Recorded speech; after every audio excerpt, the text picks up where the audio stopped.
Hi everyone, welcome back to another video from Apps Academy. Today in this episode we are going to be learning how to turn off red receipts and typing indicators on Signal application using your mobile device. If you want more privacy while messaging on Signal, then this process is completely safe and supported by Signal. First of all, open up the Signal application on your Android or iPhone and log into your account. Once you're in the home page of Signal, go ahead and tap on your profile picture at the top left corner.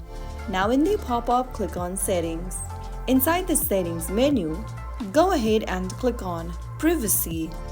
Under Privacy, toggle off the button right next to Red Receipts and Typing Indicators so that you can disable these two options.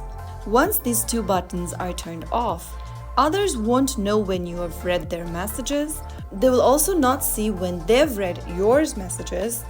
There will be no more typing messages shown whenever you are typing or they are typing the message in the messenger. And that's it. Your Signal chats are now more private. Turning off red receipts and typing indicators is a great way to keep your conversations low-key. If you found the video helpful, don't forget to like, share, and subscribe to the channel. I will be back again in the next episode. Thank you for watching.